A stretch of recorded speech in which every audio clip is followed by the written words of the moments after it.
Hello everyone and welcome back to another Getting Stuff Painted, my bi-weekly give or take update on the various miniatures I've been painting for the channel, and it's definitely give or take this time because it's been a lot longer than 2 weeks. I apologise for that. I have been a little bit ill, still recovering from it. Believe my 1-year-old niece who visited, or my sister visited and brought her, but caught something from her, knocked me out of commission for about a week, still trying to get over it. Haven't had much time for painting just in general, been focusing a lot on other activities, and I don't paint as much in the winter months. I like painting by natural light. I know that's weird, I just do. And obviously when it's darker in general, and if you aren't familiar, it rains like 90% of the time in Scotland, so it's very dank in the winters and not decent light for painting if you prefer painting by sunlight.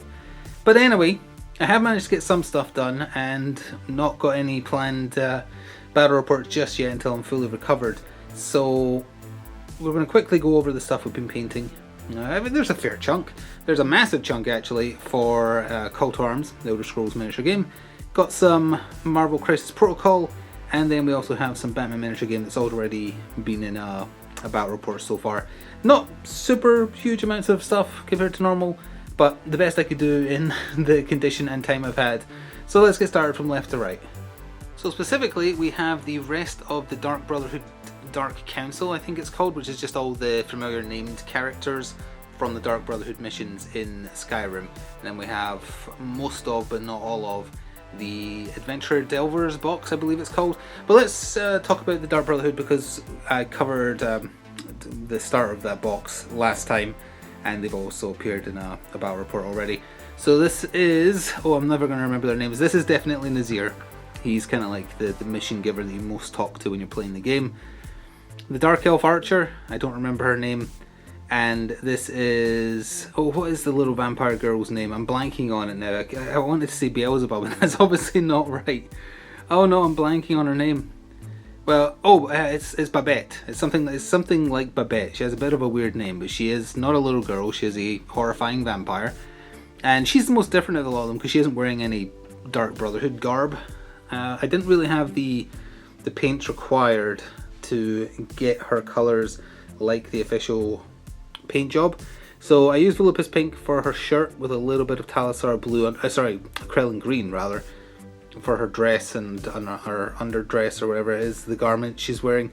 Militarum Green for her poor victim's tunic with a little bit of snakebite leather as well, and some Bal Red for the potions of health that obviously did him no good because she smashed him into the floor and then ate him.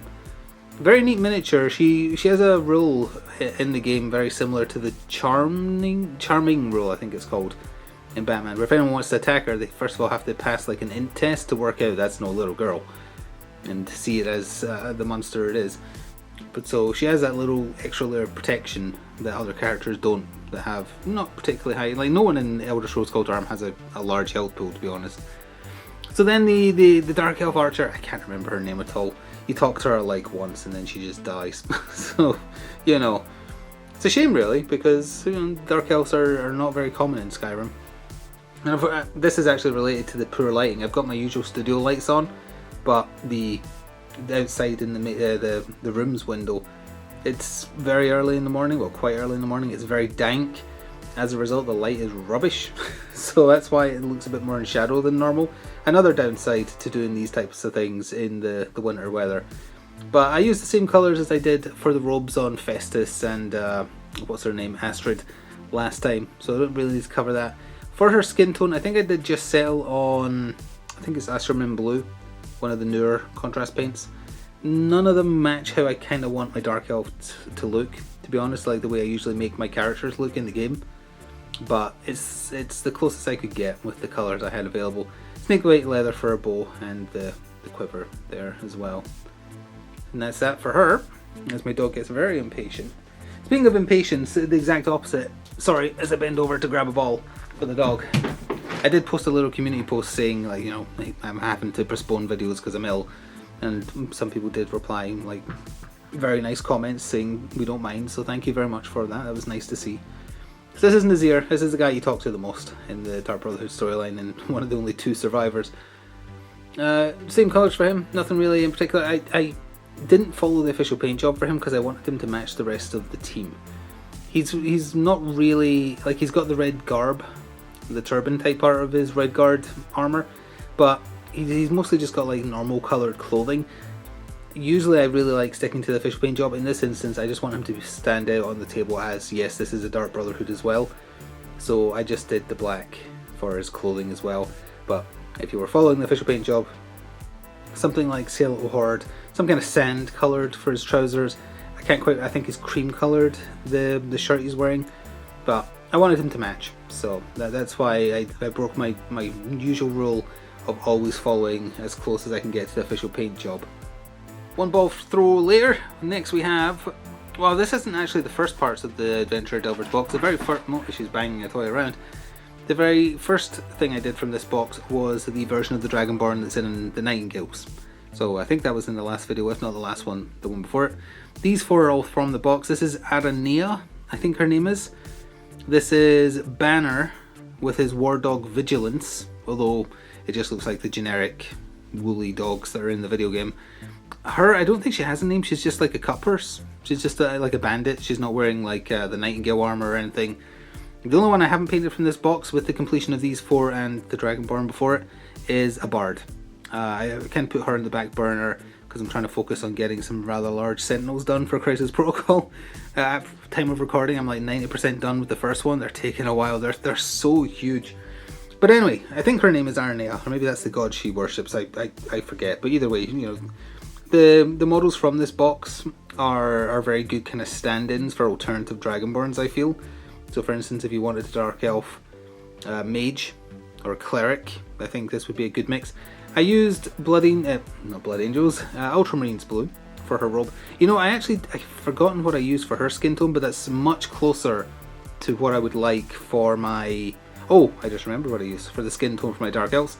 This was Space Wolves Grey, which is a very bluish grey, and that's the tone I use when I make my Dark Elves in the video game. Yeah, I totally forgot I did that. Obviously I wish I had done it for this lady, because she looks like a Smurf by comparison, but I was testing stuff. This is what I'll use for Dark Elves going forwards for sure. It's the skin tone I like for them. Anyway, Nazrag Yellow for the staff, the gold trim, and that is one of the new watery contrast paints. I think it's Briarqueen Chill if it's not that one, because that one's slightly green tinted. It's the alternative one that's blue tinted. I'm blanking on his name. Oh, I think it's a Pilar Glacier or something. And then a wash of non oil over the top, which is the same for the lot of them. Then we have our doggo here. Very, very easy to do, just Basilicanum Grey really with a wash over the top. I was having troubles with the contrast paint sticking, as you can probably tell by the little white bits, but because the dog is supposed to be a bit old and have grey hair, or white hair as it were, I kind of liked it because it added to the effect of it looking like this isn't a young dog, this is an old dog that's used to this, being sent by his owner to maul people. For all the bases that have snow, it's just the Citadel snow effect on top of Wildwood. And this is Banner. I think it's Banner and Vigilance, not Vigilance and Banner. I'm sure I'll be corrected if I'm wrong. Militarum Green for his tunic with some snakebite leather. He is really in shadow. I kind of have to hold it up to the top left. Now maybe if I move the camera a little bit. There we go, that's a bit better, I think. Again, the snow effect for him. He's holding a leash there, which is why his arm's so close. On that note, this is one of the older boxes for Call to Arms, and I think at like if you look at it from this distance, you'd think, oh, that has one hand for some reason, but then you get a little bit closer, you see no, she's actually holding like a purse of coins super close to her pelvis for some reason. I feel like it's to make the sculpt easier, that she's not got the hand out a little bit so it would look more natural. That looks weird, which is why I don't really like the model's pose at all. If that hand was just slightly out, like have it as another piece, but no, they modeled it like as part of the chest, which isn't great. It looks silly. She looks one-handed or one-armed, but for her I used it's something like Ghazghkull Sur, one of the new contrast paints. It's not Ghazghkull, but it sounds like this. It's a name, an orc name like that, and it's just to set it apart from Wildwood and Snakebite Leather really. The effect with it is nowhere near as good as they showed it off as, but it's just nice having another kind of like brown tone, bronzy colour to use for like shadowy leather armour, which is what I did with here. just use Guilliman Flesh for her hair, Iyanden Yellow for Yellow for her hair, and Guilliman Flesh for her what little of her face you can actually see. And yeah, that's it for that. The bard will follow, I'm sure, but once I throw the ball, we'll move on. So let's move on to Crisis Protocol. Again, I apologise for the bad lighting. It's going to be like this until the weather improves. I work with what I have. So we have the new Red Skull Master of Evil, I think he's called, something like that, or Master of Hydra.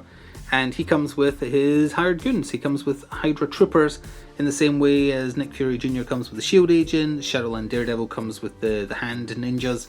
So worked into his cost, he gets a free henchman that he can respawn with his rules. So let's start with him. He's wearing armour created by Atomic Mass Games, based on Red Skull. Also, if I ever call him Red Hood, I apologise. Been playing a lot of Gotham Knights. Red Skull absorbing the Tesseract, or the Cosmic Cube, and kind of having power infused armour.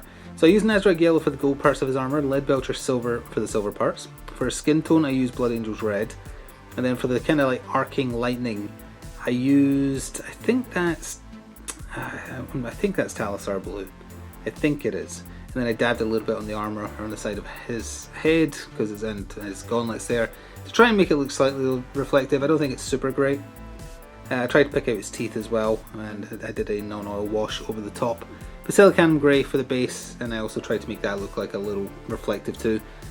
As far as assembly, which is not something I talk about that often with these miniatures, trying to get these lightning points to like go into the sections they're meant to is exceptionally frustrating. Very frustrating. I don't think they're even right the way I've got them. Thankfully you don't really notice, but the instructions are not clear, and just with the order in which you put them together, it doesn't work. You're always going to have one that's slightly off, and you kind of have to fandangle them to get them in. Again, it doesn't really matter because you can't notice unless you start looking at like this one especially. It's just completely off center, I think, but it looked better where I ended up putting it. I think it's meant to slot into like the back here, but whatever. The worst one is this one, because it's just, I think it actually came out of where it's meant to be. That's the other thing, they're not exactly sturdy, the arcs of lightning, so it was very hard to get them to stay even with super glue. Like that one's come clean out as well. A bit unfortunate, partially my fault, partially the fault of the way it's to be assembled. There is better ways it could have been done. You could have had the hands all set up, you could have had these stuck into the base first, placed Red Skull down into clearly marked holes. That's another thing, his foot here doesn't even fit in the hole it's given, and then you just like slot the lightning in to the wrist. That would have been so much easier than the way they decided to do it. It's reminiscent of how you assemble Carnage and stick him to his base. I remember that being a little awkward as well, but what can you do? It looks okay from a distance, and that's what I'm aiming for. So these are his hired goons. The dog's actually settled. Oh no, she hasn't. She's impatient. She's put a ball next to me, and I believe another one just got deposited, and then she lay down. So these are her Hydra goons, his Hydra goons. They don't belong to my dog. And I used the same colour scheme and whatnot for them as I did for Bob, Agent of Hydra, and also Strucker, Baron Strucker. So Warp Lightning for all of their armour, and then for their straps, gloves, boots and whatnot. Oh, you know what? I've just noticed a mistake. Or not a mistake, I've noticed a bit of paint bleed. I don't know if it can... It's actually very awkward to see it, which is good for me because I really don't want to have to fix it, but I'm going to have to. It looks like some yellow paint. Like when I was moving in the brush, the yellow paint has caught his knee right there. Okay, we can't show that on camera now, but I can show everything else. So as I was saying, Iyanden Yellow for their straps, their holsters, their gloves, their boots and whatnot. Guilliman Flesh for their chins. Leadbelcher Silver for their guns with a little bit of Talassar for the glowy bits, because they're using futuristic laser tech. And Snakebite Leather for the crates and stuff they're standing on. I find these very easy to paint, and non-oil over the top to hide all sins apart from the one I just noticed, and will force myself to fix upon immediately completing this video because it will bug me otherwise. They're pretty neat. I actually like them the best out of all of the hired goons, like better than the shield agents that have the stupid one hanging by an invisible rope, or the annoyingly posed hand ninjas. But yeah, I like the bog standard Hydra goons the most. Whether or not they're good on the table, we'll see in the future. So last but not least are some Mr. Freeze crew reinforcements for the Batman miniature game, and they have already been in the battle report. We have Nora Freeze, Mrs. Freeze herself, apparently there was a comic book line where she got cured and just turned out to be as evil as Victor. Her engineer, and her large lad, whose name I think is just Freeze Thug 6 or something like that. You know what, let's talk about him first, because when I was doing the unboxing of the new Mr. Freeze releases, I really considered painting this guy to look like Murder Santa. Like, instead of the blue, have the red, just have the white for the armor and the gloves and whatnot, give him, you know, the big white beard, and it would have worked. But my urge to do the official paint job, or as close to, overwrote my urge for Murder Santa, but it was so tempting. The other thing to note about him though is he's meant to have chunks of ice in his beard, and it's not snow, it's chunks of ice, and I thought it looked stupid, so I just painted it all beard colour. I don't think you can really notice except maybe there that the ice is meant to be there, so that's what I did. I used Gryphon Orange for his beard. The Mr. Freeze armour and whatnot is the same as what I did for the rest of the crew back when that released, so that's Talassar blue, Ultramarines blue on top of Leadbelcher silver for the armoured legs and shoulder pad and whatnot. Snow is Aethermatic blue, and then while it's wet, oh I did the same here as well, while it's wet mix in some Talassar blue, and it creates that kind of sort of ice effect. That's as close as I'm going to be able to get to one, I think. And Leadbelcher silver, I don't even want to say Leadbelcher, Snakebite leather for his belt. Pretty much the same for the engineer. Iyanden yellow for her hair, and a little bit of red for her lipstick, and also the goggles she's wearing, not gauntlets. But other than that, exactly the same colours as all the other goons. Nothing particularly fancy about her. Pretty quick model to get finished. She's wearing a fancy backpack, that's about it. But yeah, neat model, and very synergistic with these releases specifically, not even just the rest of the crew. So then we have Nora, little lady on big base, because she's a sidekick. She is a bit different because she's not really wearing the same armour as a lot of them. The base was exactly the same, other than her capsule being broken there, or presumably her capsule. So I used the Baden Black, the new contrast paint black, and that includes on her gauntlet, which also had silver on it first. Her skin tone did the same as Mr. Freeze, so I think that's just Aethermatic blue with a little... Ooh, I didn't mix in... I think it was Calgar blue I mixed in. I've forgotten offhand now. I painted these a little while ago. And then a Iyanden yellow for her hair as well. Nothing much else to say about her. Very neat little miniature actually. It's got a lot of detail considering how like thin she is. I was actually surprised at the detail of the armour, and the contrast paint is really good at picking that out. Like, hopefully I can bring it close enough to the camera to show this, but there we go. I think like each individual line of her tank top is picked out by the contrast paint seeping in correctly, and like the lace on her boots as well. Like, it's very nice. It stood out really well. I was kind of surprised, and that was before any washes or anything was put on top. So yeah, Nora turned out okay. I hope that was at all visible. So that is going to do it, as I feel myself already losing my voice. So as I mentioned, there might be a bit of like delay between videos just as I get back to 100%. Not painting as much, so these probably will be, you know, further apart than the 2 weeks I usually give for them.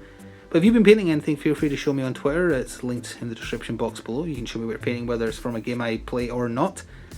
Next time, well, you're definitely going to see at least one Sentinel, because it's almost finished.